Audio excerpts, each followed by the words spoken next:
Alrighty, good morning, good afternoon, good evening. My name is Barry William Magladidi, back for another episode of the Comeback Game podcast and this Freedom Session. We've got stable Wi-Fi, so we're good to go. And today I'm really excited to introduce you guys to seasoned entrepreneurs giving back to the business community. Meet the men who have overcome every obstacle. These adventurers, entrepreneurs, and philanthropists have much to teach businesses about responsibility, success, and the bravery that surfaces a moment when everything is on the line. Join us as we share raw and inspiring stories that help businesses improve their lives. I'd like to introduce the three men here. First of all, Nigel Bennet is the founder of Aqua Group and author of Take That Leap. Todd Palmer is a six-time Inc. 5000 CEO and president and business coach. And Andy Buyting, who's a certified scaling up business coach and founder of and CEO of the Tulip Media Group. Gentlemen, welcome to the show today. Thanks for having us. Thanks, Barry. I'm super grateful to have you here. And this is actually my first time having three guests in one time. Cool. So I'm feeling great today. We get that a lot. Yeah. Yeah, we do. So before we dive into kind of, I guess, how the three CEOs came about, I just want to take a quick moment to welcome all the guests who are watching us live on the different platforms, on social, from across the world. Welcome to the show. Can you do two things for me? First thing, make sure you hit the like button just to let us know that you are there. Rafi from my team is across all the different platforms, feeding your questions, comments through to here, which leads me to the second ask, and that is ask any questions, anything you want to share throughout the episode so we can make it as interactive and tailored to you as possible. So guys, how did the three CEOs come about? I think it's a question for Andy.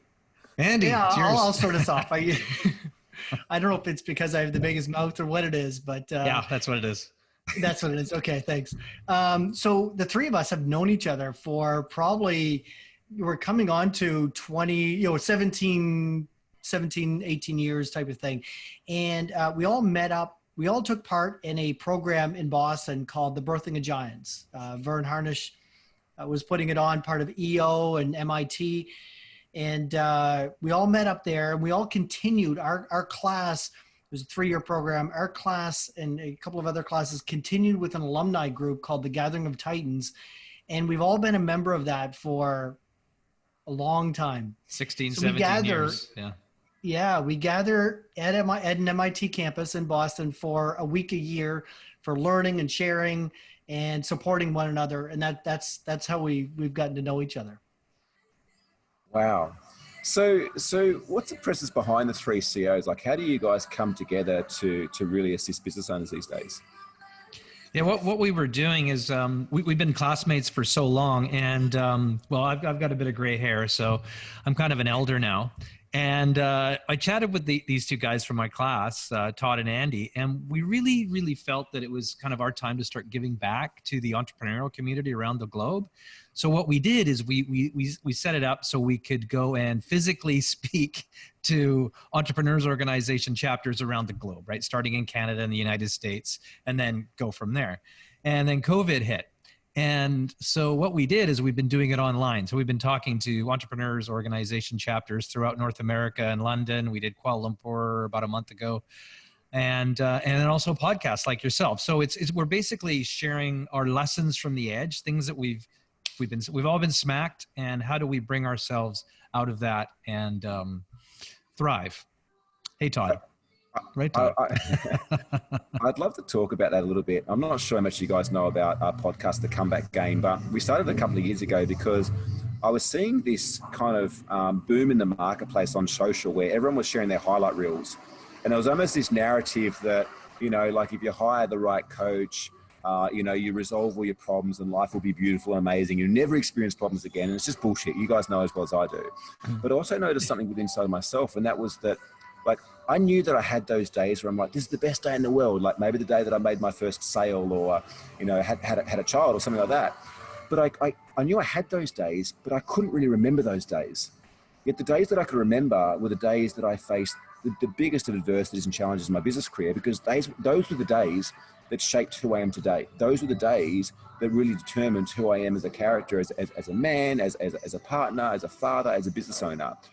So I'm curious to know, like, I'd love you guys to share, like, what have been the biggest challenge or adversity that you guys individually have overcome in your history and in time of being a business owner?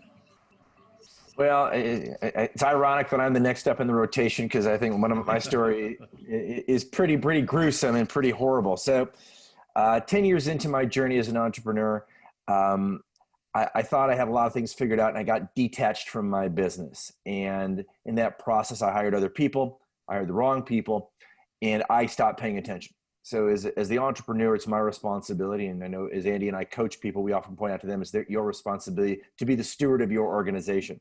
But I was such a bad steward of my ship. I might as well have been the captain of the Titanic. And we got $600,000 in debt, 2 months away from running out of all of our money. I was going to lose my house. I was a single parent at the time. And you talk about the negatives you remember. Well, my negatives were meeting as a committee, and I called it the itty bitty shitty committee. And it was telling me how much I sucked. My imposter syndrome was screaming at me to the point where I nearly gave up. But in my last minute, I went out and hired a coach, and he helped me turn the business around. He taught me some financial literacy. I was able to explain to my son that we're not going to file for bankruptcy, that we are going to find our way out of this. And he was 11 at the time, looking at me like I'm a crazy human being. And long story short, I redid the organization. I fired everybody in one day, started over. And in that process came up with a way to hire for DNA, not for resume. And over the next 7 to 8 years, we paid off all the debt and made the Inc. 5000 6 times as one of the fastest growing companies in America. So that was a pretty crappy day, September 9th, 2006. Yeah. And I guess just to kind of follow on from that, like, what were some of the core lessons you've learned now looking back at that? Like first and foremost, like, kudos to you for sticking in and coming through it. And secondly, like, for the example that you set for your son as well, like instilling that in him at 11 years old is incredible. Todd, tell the story about your son. You got to tell so I told the story. This is one of Andy's favorite stories, and that makes one of my favorite people. So my son is now 29. He's a CPA accountant, and I figured, he would just never want to become an entrepreneur. So he graduates college, and he said, I want to go on a trip with my dad to reconnect. And now that I went through university, let's go to Machu Picchu and go hiking in Peru. And I know Nigel and other people in our group had been over there, like, awesome, this is gonna be so much fun. And we're trekking up the hill, and I'm the oldest guy going up the hill that day, and I'm feeling my age. And he starts talking to me, and he says, now that you've kind of done your entrepreneurial journey, tell me about your coaching practice. And I'm telling you a little bit about that. He goes, like, you've got to make sure you tell everybody why you didn't file for bankruptcy. And I'm like, I don't really remember it. And he stops me, and he's like, that moment changed my life. He goes, because I told him, I said, we don't quit anything. We're Palmers. We don't quit on things.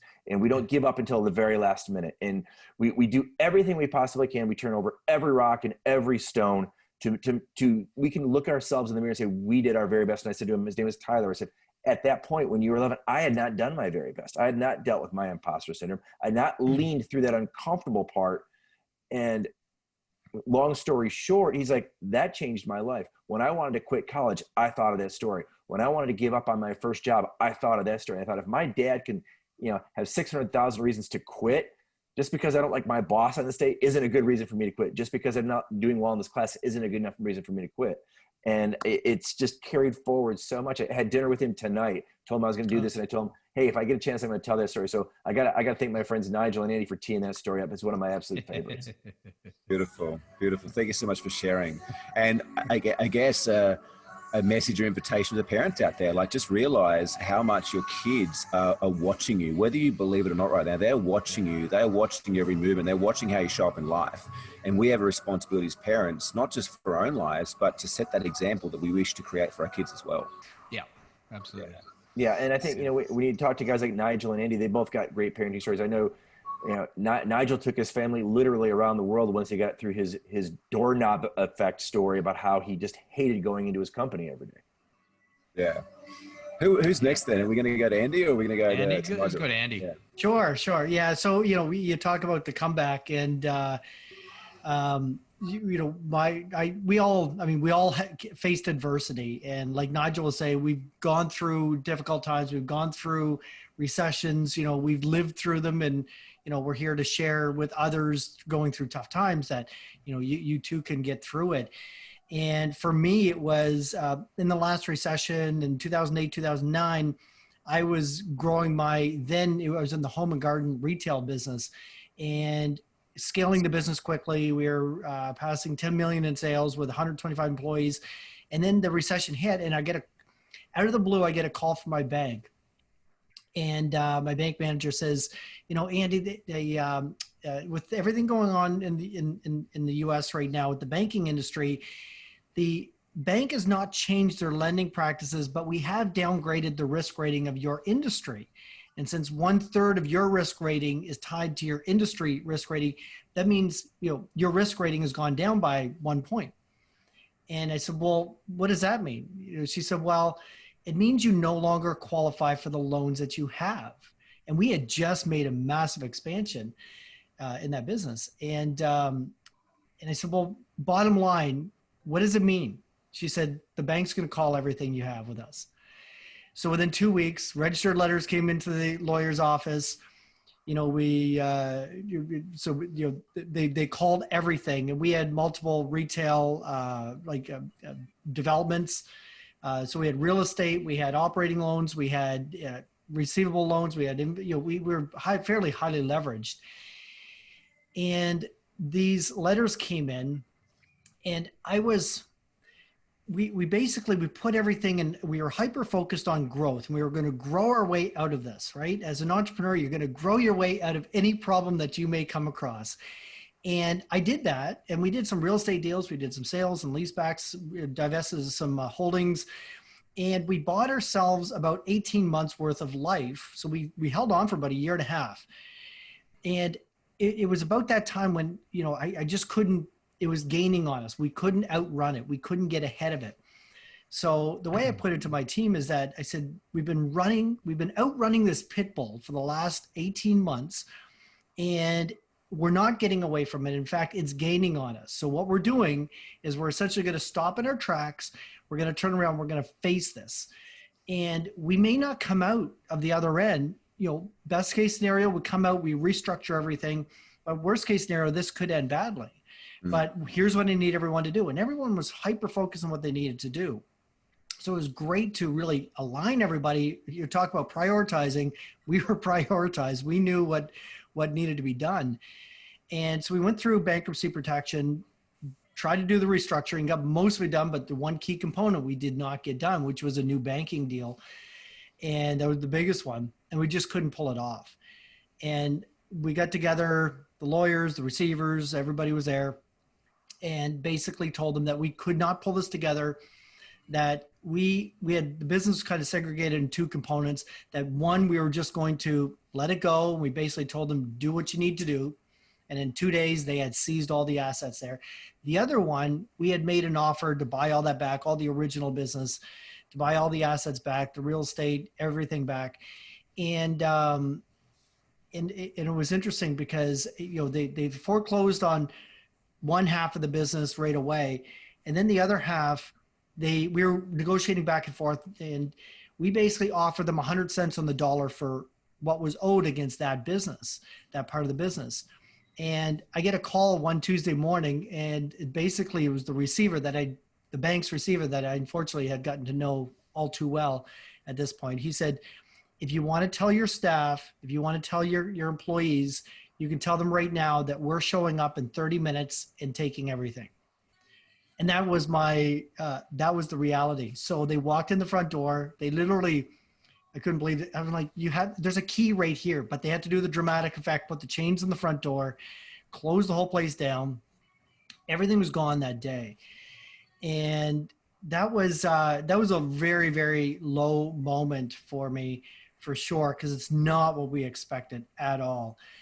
And, it was a couple of weeks or a few days later, maybe a week later, I was meeting a mentor of mine for a coffee, and I said, this guy I'd known for a long time. We met for a coffee, talked the whole thing through. And I remember there was a couple of memorable events that day. One is he told me something that I never, ever forgot. He said, you know what, Andy? He said, I'm not worried about you. I said, what do you mean? And he said, you're an entrepreneur. You've always been an entrepreneur. And by definition, being an entrepreneur means that you will figure it out. You will find a way to put one foot in front of the other, and you'll make this work. And he said, the way I look at it is that you were really good in a really bad industry. Why don't you go and be good in a good industry? And I never ever forgot those words, that being an entrepreneur, I mean, it's the most secure job in the world because you will figure it out. The unfortunate thing is I left that. So one of the things that happens with Canadian bankruptcy law is that when you go bankrupt, anything that you personally guaranteed, you get filed lawsuits. So I was getting lawsuits from the banks, from leasing companies, from different financial institutions. I was getting lawsuits from contractors, getting lawsuits from anybody that I owed money to. And I had no choice but to file personal bankruptcy because it was, over a period of 2 weeks, I had over $6 million in lawsuits sitting on the kitchen counter. And when my wife is asking, when are these lawyers going to stop showing up at the front door during dinner hour, which is when they always want to come by. So I had no choice but to file personal bankruptcy. And when I left that meeting with my mentor, I've told the story before, where I walked out and I was in such a rush to get there. I parked illegally and I had a parking boot on my car. And I called up the number that they gave to take this boot off, and it was going to cost $130 to take off. And I remember looking at my bank balance. I had $195 in my personal bank account. And that was the lowest of the low for my financial situation. Yeah. So paid the guy off, but then they started to rebuild, right? And it was never going to allow that to happen to me again. I learned that there's always opportunities. You don't have to go all in on the next new one. Like if this opportunity doesn't work out, there's a lot of other opportunities down the road. So there's always new opportunities. I'm a big believer in divesting, like having different revenue streams. Right now, I do real estate development, coaching, and I have Tulip Media. And, so there's 3 different revenue streams. If one goes down, there's not an issue like it used to be. And, learned a lot of lessons through that for sure. Yeah. And just stick-to-itiveness, like what Todd talks about, just sticking with it and seeing it through and making it work. Yeah. I really like what you shared there, Andy. The advice from mentor is that you were really good in a bad industry. And I see that a lot, these accident entrepreneurs that kind of end up in business, they're actually quite smart business owners, but they're in just the wrong fit for them and wonder why they can't get ahead. But then also, like, I meet a lot of business owners that aren't very smart, that aren't very good business owners, but they're just in the right niche and they've got this business. They don't even know how they're doing $1 million a month. They're like, I don't even know how I got here. They couldn't tell you how they got there. I had an interesting interview with Gino Wickman a couple of days ago, and he's launched his new book, The Entrepreneurial Leap, which he's got an assessment that helps people to identify, like, should they be working B2B, B2C?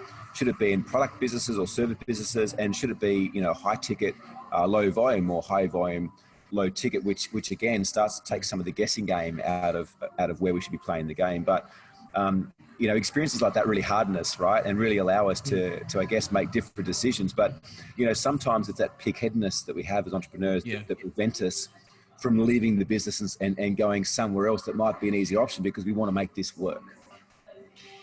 Yeah, and it's hard because it was a family business for me too. I never really truly enjoyed it as much as my father would have when he started it. It was kind of the business I got. I always passionate about business, but that was the business I got. It was never one that I chose personally, which I find interesting too. Yeah, I love that.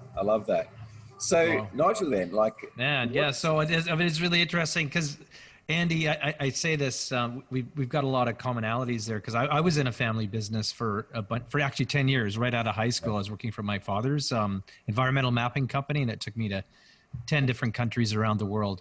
But after that 10th year, I was in Egypt, and my father got arrested and thrown in jail. And I basically had to escape out of the country and then work from London to help get him out. He got out after about 6 months. It was really horrific. But what I realized was the tough part was that there was some ethical stuff that was going on, and it didn't jive with me. And my sister was working for our company too. So I basically came home after he was released, and I grabbed my sister and we left, and we formed our own our own company called Aqua Spill Response. And what we do is we design and manufacture equipment for responding to oil spills, marine oil spills around the world. Wow. And but then again, we were in this little tiny company. We had a little shingle over our head, and we did have some customers because I traveled a lot, but we didn't really have a lot of products and all this. So I lived for years after that, designing equipment and skimming systems. But as Todd said, I call it the doorknob effect. So I was living like a lot of entrepreneurs. I would get up in the morning and I would get in the shower, and I would shower and I would be thinking, okay, can we make payroll this week? Can we hire anybody? Do I have to lay people off? And it was every morning in the shower like that. I would go to work. I'd reach for the doorknob, and the doorknob would be vibrating because I knew as soon as I stepped into my office, it was going to be total chaos and like a bee's nest. Nigel, I need this. So I lived like that for about 20 years. And a buddy of mine was a football player, an American football player, big 300-pound guy. And he had joined the Young Entrepreneurs Organization, it was called at the time. It's called the Entrepreneurs Organization now. And he saw what I was going through. And he literally came up to me and he grabbed me by the scruff of the neck. And he said, "You're coming with me to a meeting." And I'm like, no, I don't have time for any of this bullshit. You know, I've got 3 little kids. I've got a business that's, you know, I can barely survive. I don't have time to hang out with a bunch of pompous millionaire, you know, type guys, which that's what I thought everybody was. The business owners are all multimillionaires, which wasn't true. So I ended up joining the Entrepreneurs Organization, which took me to MIT, where I met Andy and Todd and all these guys. And, but I was living in chaos. I was still in chaos. And I know you mentioned something about a coach earlier. And I had a coach that helped me break away from my father's company. And then I had just hired a coach before I went to MIT. And I'm sitting, I had the same thing that Todd said, this itty bitty shitty thing going around in my head. I don't belong here with all these smart people because I got ADD, I'm dyslexic, and I'm driving up to MIT and I'm almost ready to vomit because I feel that I just don't belong here. And I get into the class, there's 75 entrepreneurs, and I sit in the back. And Vern Harnish stands up at the front and he says, "Hi, you know, I'm Vern Harnish. I'm your facilitator." And I'm sitting there all quiet. And he said, "How many of you guys out there, how many of the 75 of you have a coach?" And, you know, I thought, oh, these guys are smart. So I put my hand up, I put my head down. And he said, only 3 of you? Only 3 of you guys have coaches. And this was 17 years ago. And I thought, oh, wow, I've got a coach. I thought everybody had coaches. And he said, "Let me tell you, every successful person," and he used Michael Dell, Bill Gates, and Steve Jobs as examples. He says, "have one or multiple coaches." And so I'd had this coach, and I remember when I met him, he said, "Nigel, if somebody came up to you and offered you something for your business to take it off your hands right now, what would that be?" And I said, $1. just like that, $1, because I just wanted my freedom back. I wanted my life back. I'd lived in absolute chaos for so many years. So I'm one of the fortunate ones. I know there's good coaches and bad coaches. I'm one of the very fortunate ones. I worked very hard for 10 years with my coach, and we created an asteroid belt. We knocked out all the little asteroids and worked our way through everything. And I found what I was doing is I wanted my freedom back from my business so much. I was parachuting in C-suite leaders. I was grabbing a CEO from a competitor. I'd call him CEO. Then it didn't work. 3 years goes, and I hired another one. I called him a general manager, and that didn't work. So then I called this other guy a managing director. I switched around. Nothing worked, and I kept letting these guys go. All the while, I did not realize, I was too stubborn to realize that we were organically growing people inside the business.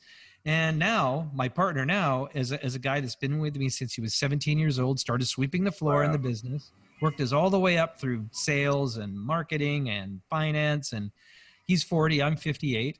And what I was able to do in 2012, I was able to, with the help of my coach, I was able to set the business up to run without me.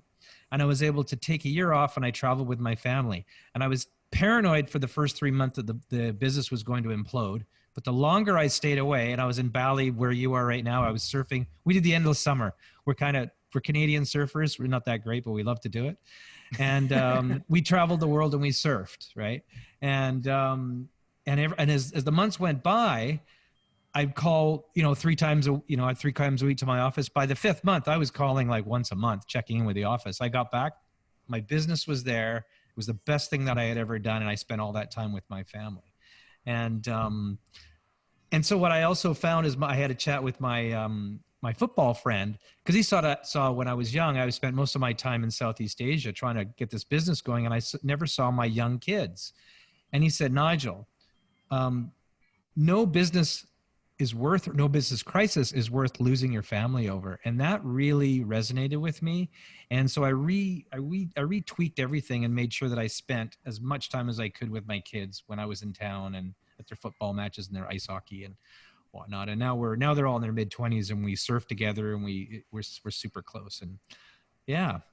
So I can't remember what the point I was going to make here. I kind of went off track, but I hope you got something out of that. Yeah.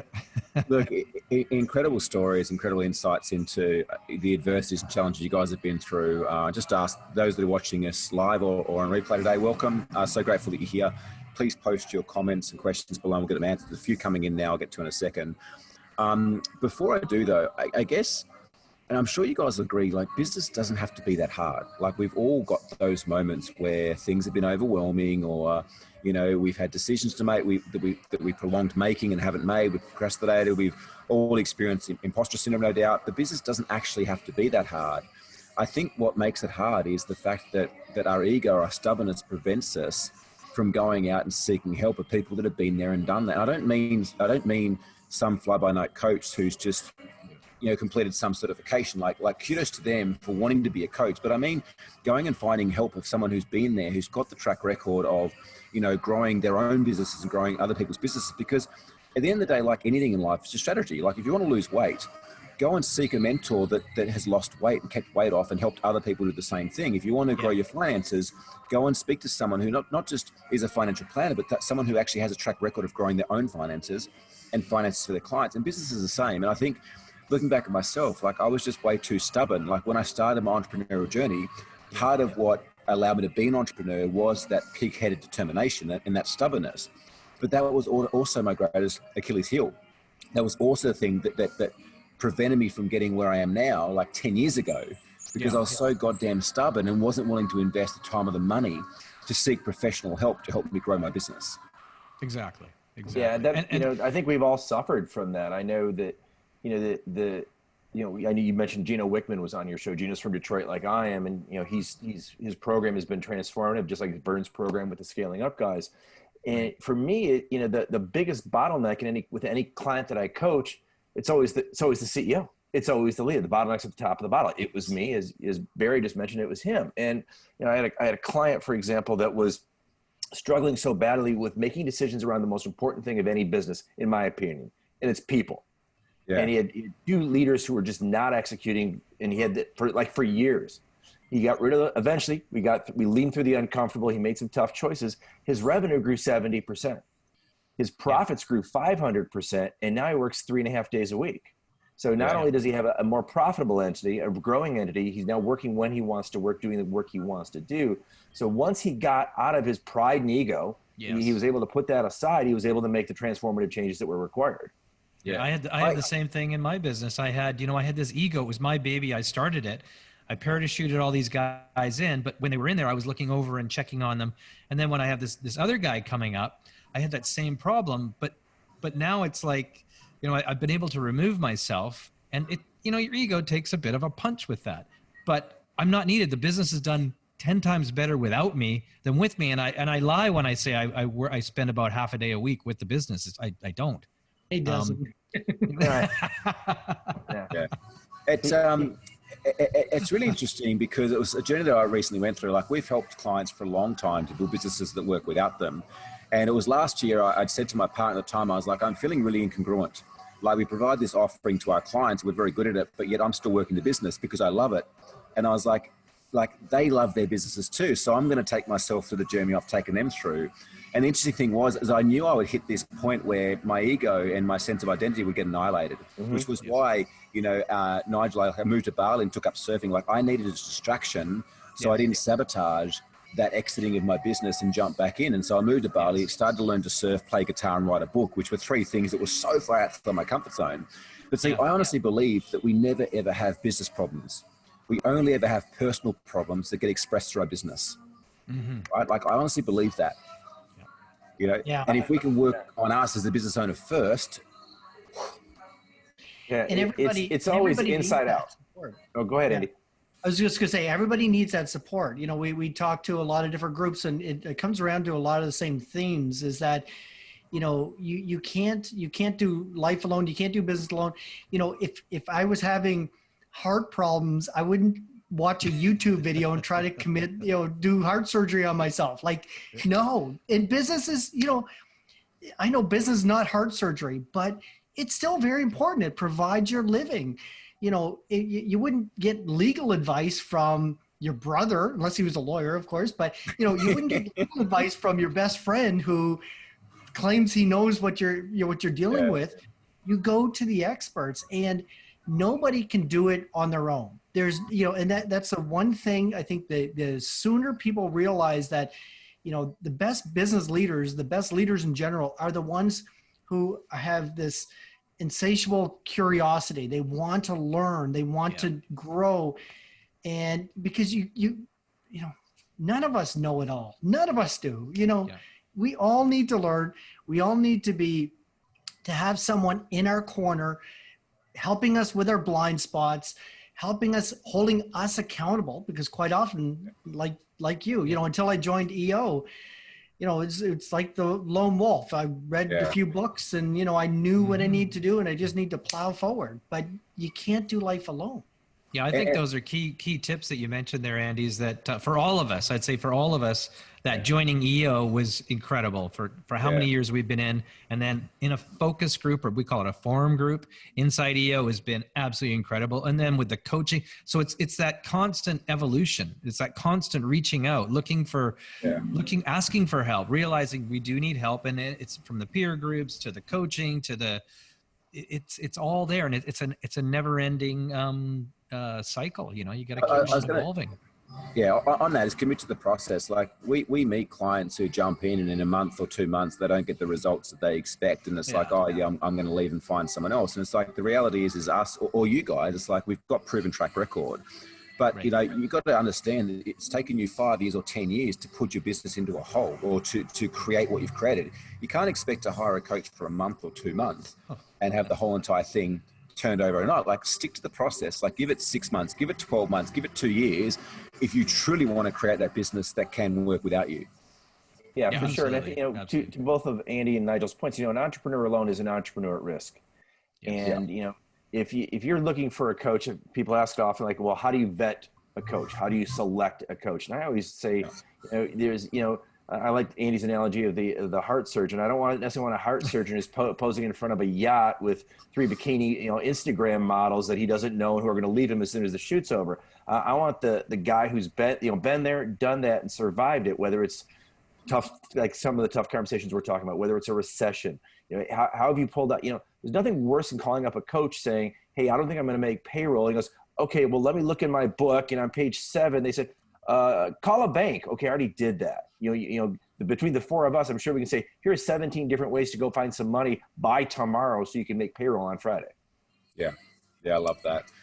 We've got time for a couple of quick questions here. So Brett from Sydney, amazing story from the guys so far. Was burnout ever an issue? What were their own steps to address it if it was? Burnout was definitely an issue for all of us. You know, you do need to take care of yourself. And I'll give a shout out to Nigel here, but for myself, I've gotten into this habit of meditation, actually. Just mindfulness and meditation. Never believed in it, never did it. And Nigel, my good friend, kept doing it, kept saying how it's been helpful for him. So it's been 2 years now, and I can't imagine not doing it. But regardless, you need the downtime. You know, I know when I was going through the hard times, my kids were 1 year old and a 4-year-old. And at the end of every day, no matter how bad things got, I'd come home and I'd call it floor time. Like, how much floor time did I have? Because I'd sit on the floor and I'd just be with them. Yeah. And I couldn't be thinking about work, but you need that you need that.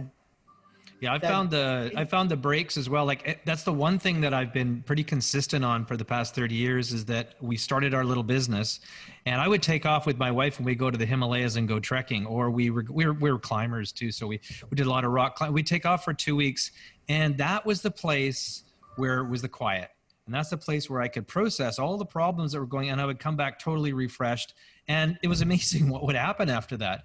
Yes. But I got into that rhythm. I call it, I honestly call this whole thing not a life balance, but a life rhythm. You got to be in that rhythm and the flow. And it's just when you're in that space and the sweet spot, the magic happens. And, but we do need, like Andy said, we do need that separation from our business just to regenerate. And it's amazing what it does. It's amazing. And it's counterintuitive. It's like, oh, I've got so much stuff to do, but it's like actually taking time out and honoring you first and honoring the balance that's required for you as a CEO, allows those things like to reprioritize, to get new ideas, new inspiration, and you're a ton more productive as well. But you've got to kind of force yourself to be pulled away from the shackles. Barry, you right now, you're in Bali, right? And you're going to go, you've been surfing. How good do you feel after that? Like you're totally regenerated, right? Yeah, absolutely. Yeah. Say no more. Yeah. Not working a lot at the moment, but surfing still helps to regenerate. Another question here from Trent for Sydney. Working on my own boutique digital agency, I can imagine Andy's obsession to innovate Tulip Media. Sorry if this sounds insensitive, but question for all three. If there is no client fit / compatibility, can they say no to some clients during this time of crisis? So I'm really clear. For my coaching and speaking business, I'm a retired CEO. I've done my hero's journey. I want to help someone else go on their hero's journey. I just want to guide them. And for me, if someone's not coachable, then I'm not for them. And part of being coachable, as Andy referenced earlier, is being held massively accountable, because that's where they go off the track. That's where I went off the track. And my coach that I had for 6 years held my butt accountable to the point of like daily check-ins when I was at my worst. And if someone's not willing to be held accountable, and there's a process I put them through to discover that, and if they're not willing to do it, then they're not for me. And that's okay, because they can go be coached by someone else who's possibly a better fit. Yeah. Yeah. And so it sounds like the person asking the question has a media agency or some sort of a digital marketing agency similar to what we do, maybe. And I'm about to have one of these conversations next week. The person shall be remain unnamed, but I look at it, with our marketing company, we are like, in a lot of ways, like a personal trainer or like a business coach, or, if you want to get fit, you can go to the gym, you can do it yourself, or you hire a trainer who will hold you accountable, will make sure you're making progress and so on. And on the marketing side, I have a client that is not getting their side of the work done. So we're not able to deliver our stuff. And I'm going to have this conversation next week with them, saying, you know what, unless you change, like, we're not going to bill you for November, because we keep chasing you. And it's not like we're not getting the work done. We're not doing you any good. Yeah. And it's a comfort thing for him. He wants us on the retainer, but we're not comfortable doing that because we're not doing anything for them. So I think even during this time of COVID, I would ask yourself, if you have a wrong fit with a client, how much time are you spending, extra time and resources and cycles and thought, brain power, on trying to make it work with this client that maybe is opening up their checkbook, but they're not, fulfilling their end of the bargain. They're not moving, they're not moving forward. They're not good for your business. You may not be good for theirs. How much resources are you wasting there? And what could you do if you spent those resources on a client that actually appreciated what you did? Yeah, I love that. Yeah. Love that. That you could grow with. I think that's really important. And there's something very, very, very freeing to being able to say no to a client and say, I'm sorry, we're just not the right fit for you. Love it. I think at any startup, you can't do that at the beginning. Nobody ever does. But boy, when you get to that point, because remember 3-4 years in, us saying, you know what, this person wanted to come back and she was the worst client. And I said, I'm sorry, but we're just not the right fit. And 6 months later, she came back again. She said, I really want to do this other project. Will you guys take me on? I said, no, I'm sorry. And you gotta love these Canadians saying how sorry they are that you suck at doing your job. They're so sorry. nice. They're nice about it, but we still say, Don't go away, Meg. Go away. Anything to add to that, Nigel? I mean, I feel the same thing as Andy that, when we first started out, when I first broke off and formed AquaGuard, we were doing everything for everybody. We were just doing any contract, low margin, high volume, just garbage contracts. And we just take anything that we could and put up with a lot of shit. Yeah. And then it came to the point, it was like, we can't do this anymore, guys. We're burning ourselves out. And so we refocused the whole company to high margin, lower volume, but high margin offshore stuff.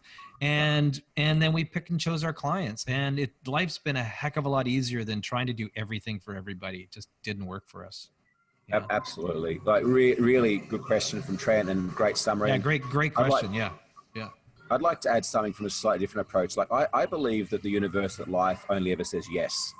And of course, when we start out a business, like we do have to take on board, we typically take on board all work for everyone, and we just say yes. But often when we say yes to others, we say no to us and say no to what's right for us. And, one thing that we really, I guess, teach our clients around is saying no to those people, because I think that when you say no to clients, you start to kind of almost condition the universe and what shows up for you. So when you say no to those clients, they almost stop coming. But one really magical thing happens is when you say no to those clients, it's like the next day, your ideal client walks in the door. But it's almost like your ideal client can't walk in the door while you're still saying yes to all those people that aren't a good fit for you. True. Yeah. And there is a thing with business growth, like through different, the evolution of any business from startup to scale up, is there's an inflection point. At the beginning, you are saying yes to everything, but if you say yes to everything, you'll grow to maybe $1 million company and you'll plateau there. That'll be it. In order for you to scale, to rise above it, you got to start saying no. Almost the rule of thumb I remember hearing one time, I don't remember where I heard it, but I always say, you got to say no 20 times, to every yes that you do say, every opportunity you say yes to. And it's when you start to focus on what are you going to be known for? What is your high, whether it's high volume or high margin, what is the right business for you, and be hyper-focused on that and start saying no to others so that, like you said, it is the universe. The universe is, I always believe that the universe is kind, and you get what you deserve most of the time. There'll be ups and downs for sure. But if you're focusing on the right business for you, it'll find its way. It'll work out. It'll work out, and it allows you to scale. Then you simplify like you're saying, Andy, is like once you get into that sweet spot, the snowball just grows and grows and grows, and it's fun, and it becomes fun. But it's getting into that sweet spot, and you nailed it, I think, Barry, with what you were saying there. The universe opens up and crazy stuff. It's amazing what happens. You just got to lean into valuing yourself. You do above any and all others, and also realize too. Like I remember when I first started coaching, I was like $180 a session, and I would just have people that weren't showing up, but I wasn't valuing myself. And I'm like, but if I start charging more, my current clients can't afford me. And I remember a mentor said to me that they're like, it's like the ecosystem of the ocean. There's always like smaller fish to be eaten, and there's always larger fish to eat those smaller fish. It's your choice to decide where you want to play in the food chain. They will still get served. They will still get looked after. It just won't be by you. If you want to play that level, play that level. But if you want to become a whale or a shark, that's your choice as well. Just make the decision consciously. Yes. Guys, man, amazing conversation. I've really enjoyed connecting with you. Thank you so much to everyone who's tuned in live today or watched the replay. I'd love to know, what was your top takeaway? Put in the comments and let us know. Quick question. How can they get in contact with you guys if they're wanting to connect more? What's the best way? On our website, 3CEOs3.com. So 3CEOs.com has all of our individual contact information, as well as, you can reach out, if somebody is interested in having us come and speak on a podcast or something like that. But our individual information is there, and that's the easiest way to remember it. And if there's something going out, we can include that. We can include it with that as well. But fantastic. We'll put a link below this, wherever you're watching on social as well. Guys, thank you so much for your time, your generosity, your stories, and just really appreciate everything you just said. I think there was quite a comprehensive look into overcoming challenge and adversity, building great businesses. And again, thank you to everyone who's watched us live today as well. Thanks, guys. Thanks, Barry. Thank you so much for tuning in to this episode of the Game Changers podcast. There's a couple of things I'd love you to do to help us and help yourself to spread the message further. Make sure that you like the Game Changers on Facebook, Instagram, YouTube, Twitter, LinkedIn. Please subscribe by clicking the link below to ensure that you keep up to date with the weekly episodes we share here at the Game Changers podcast with amazing entrepreneurs and business owners around the world. And of course, like if you're in a position where you may be overwhelmed with business or looking for a way to grow faster, more effectively, and you realize that the key to success is being surrounded by amazing people who have been there and done that before, I'd like to invite you to apply to have a game plan session one-on-one with one of my team here at the Game Changers. There's no cost. If you get through, all that we ask is that you are doing a minimum of $250,000 per year to really be able to utilize the strategies and tactics and the mindset shifts that we share with you, that you're coachable, that you're a decent person, and you're willing to take on board some advice. If not, that's totally cool. But I know for me, I wouldn't be where I am right now without the support of so many mentors and coaches and resources along the way. And I'd like to pay that forward and give back to you the opportunity to work with us one-on-one for free to put together a customized game plan. And the reason we're doing this is a couple of things. Number one is that sometimes it's just the smallest thing that can make the biggest difference. And I think that entrepreneurs and business owners have the opportunity to change the world. And if we can maybe help you to make the smallest shift to change your life and your world, you're changing ours in return. The second thing is that we are always looking for amazing clients to work with and to welcome into and invite into the Game Changers community. And so if at the end of the call, you do feel that there's a huge amount of value there, that we feel that there's a great values fit there, we can have a conversation about working together. But this game plan call, there's absolutely no obligations to work with whatsoever. Allow us to help you with the years and years and years of knowledge that we have in growing and scaling great companies. And I think that business owners are the future of the world. If there's a way that we can help you to create a better business, more profit, more fulfillment, more fun, I would love the opportunity to do that now. So click the link below, book your game plan session, make sure you follow us on social, and start today with the latest episodes of the Game Changers podcast. My name's Barry William McGlitty. Thank you so much for your support and look forward to seeing the next one. Bye for now.